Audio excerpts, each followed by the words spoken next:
Muito bom dia a todos.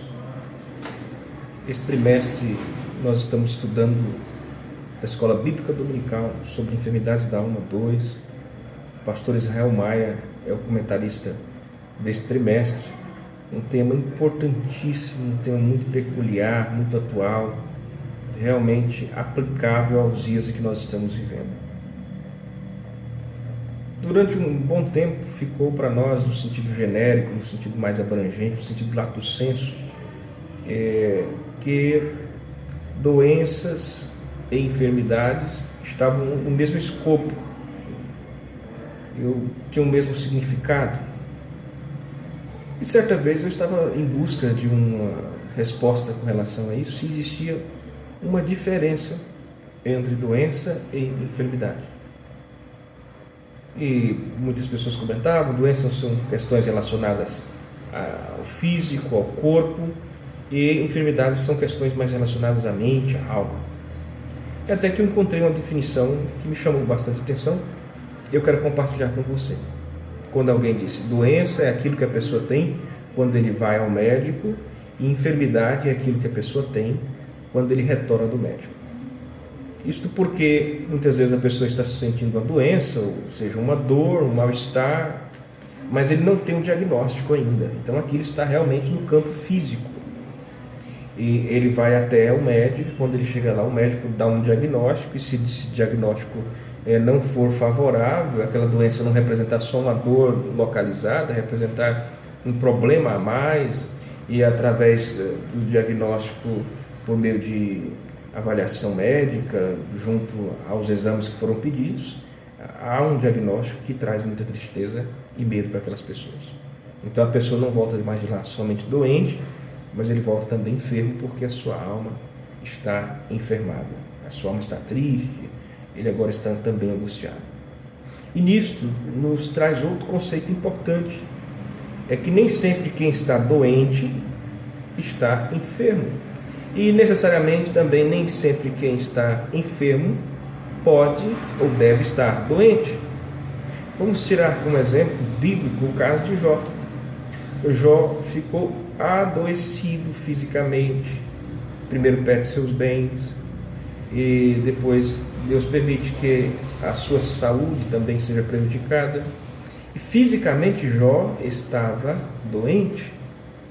Mas interessante que pela dinâmica do livro de Jó e como ele questionava com seus amigos, questionava até com o próprio Deus, não a ponto de pecar, porque pelo menos por 2 vezes nós vamos ouvir a declaração, ou ler a declaração, melhor dizendo, que tudo isso Jó não peca contra o Senhor, seu Deus, mas ele queria saber a razão daquilo, ele estava vivo. E esta vida de questionar e de declarar, no capítulo 19, versículo 25, eu sei que o meu Redentor vive e que por fim ele se levantará sobre a terra. Ele questiona com seus amigos, ele debate com seus amigos. Isto prova que Jó estava doente, mas ele não estava enfermo. Isto é muito importante. Quando nós não deixamos a nossa alma se enfermar, ou quando nós reconhecemos que nós estamos a ponto de enfermar a alma, ou já estamos com a alma enferma, e procuramos ajuda e temos consciência disso, isso é fundamental para nós. Ou quando alguém próximo de nós reconhece e vê em nós a nossa enfermidade, o nosso estado de tristeza, de ansiedade e depressão, e quer nos ajudar e nós aceitamos ajuda por isso, isso é muito importante.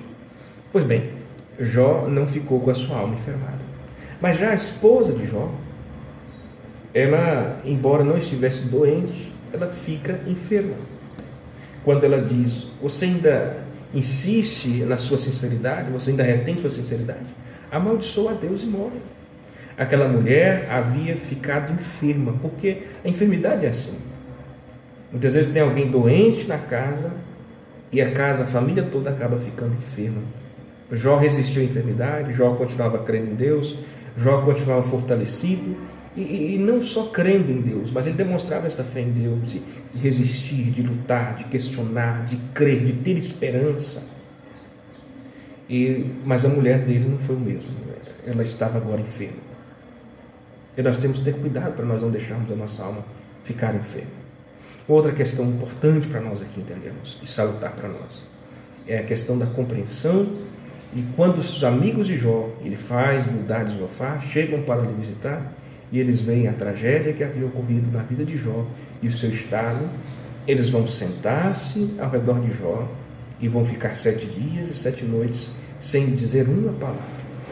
Às vezes nós vemos o estado de um irmão nosso, a sua calamidade, e nós muitas vezes não temos nenhuma palavra de conforto, de alento, porque é acima da nossa capacidade de compreensão, de raciocínio. E durante 7 dias, aqueles amigos fizeram o que eles tinham que fazer. Quando você não tem nada para falar para alguém de bom da parte de Deus, é melhor você ficar de boca fechada.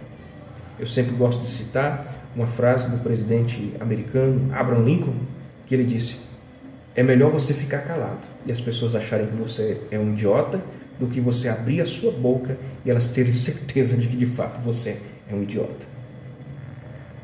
Então, quando passaram 7 dias, agora eles começam a conjecturar, ou melhor dizendo, já expor aquilo que eles haviam talvez naqueles 7 dias conjecturado, arquitetado, né? Alguns vêm até com a ideia da teologia da prosperidade, que é dando que se recebe, a questão perdão, pecado, prosperidade, pecado, castigo, e toda essa dinâmica que muitos de nós temos em mente.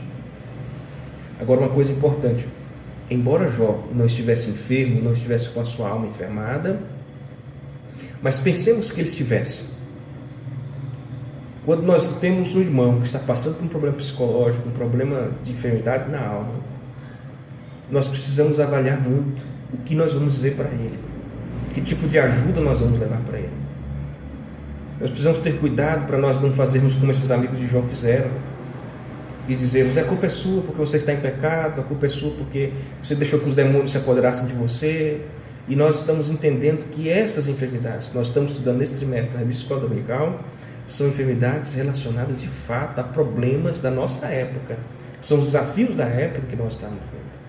Quando nós lemos a história de Elias, nós vamos compreender que o mesmo Elias, o próprio Elias, o grande profeta Elias, em determinado momento, depois de uma grande batalha contra os profetas de Baal, agora ele se sente coagido por um inimigo novo, um inimigo inesperado, uma mulher, Jezabel, que lhe envia uma mensagem dizendo: se aquela hora, no dia seguinte, ele não estivesse como aqueles 450 profetas de Baal, ou morto, assim dizer, e que os deuses fizessem com ela o que ele quisesse. Naquela hora ele sente que mesmo com a demonstração de Deus derramando fogo do céu para poder queimar o holocausto que ele havia preparado, ela ainda não havia se convertido ao único Senhor Deus, porque ela fala quando os deuses, e aquilo desmorona Elias completamente. Chega! E ele foge para o deserto, se esconde debaixo de uma árvore típica do deserto, e agora está lá pedindo a Deus a morte, porque ele não quer mais viver. E nós olhando, temos dificuldade de dizer que aquele homem estava com depressão ou com sintomas depressivos, porque nós não queremos aceitar que um homem de Deus como Elias pudesse entrar no estado depressivo, porque nós associamos sempre depressão com questões relacionadas ao inimigo. O inimigo pode sim tentar nos deixar deprimidos por meio de opressão espiritual, por meio de uma série de coisas, mas isso faz parte, pode fazer parte da nossa batalha diária, da nossa batalha cotidiana, e que nós precisamos entender que nem sempre isso está ligado a pecado, nem sempre isso está ligado a demônios, mas são justamente os desafios que o ministério, que a obra, que o viver no mundo odierno pode causar para nós. Então, se nós não temos uma palavra adequada, fiquemos 7 dias, um mês, calados, orando pelos nossos irmãos e abençoando a vida deles, aguardando que Deus nos dê a palavra certa para poder levar para eles. E após passar dos 7 dias, como já disse, eles começam agora a acusar Jó de pecado, uma série de coisas, como eu falei, mas depois Deus vai repreendê-los, porque não era verdade aquilo que eles estavam dizendo. Antes que Deus nos repreenda, tenhamos cuidado, tenhamos prudência. Vamos orar pelos nossos irmãos que estão enfrentando problemas de depressão, problemas ligados à ansiedade, problemas ligados à perca de sono. Todas essas questões estão sendo trabalhadas nesse trimestre de maneira muito importante. Eu quero ressaltar isso aqui mais uma vez. Você, aonde você estiver, procure uma igreja evangélica, Assembleia de Deus, Ministério Madureira. Participe da Escola Bíblica Dominical, seja aluno da Escola Bíblica Dominical, para você poder ajudar você mesmo, a sua família, os seus vizinhos, os seus colegas, para você estar preparado para quando você enfrentar uma situação dessa, tanto contigo mesmo ou com relação a pessoas que você precisa ajudar, você tem argumento, você tem recurso para dar a ajuda correta, a ajuda sábia, a ajuda prudência, a ajuda necessária. Deus te abençoe de forma extraordinária em Cristo Jesus, o nosso Senhor.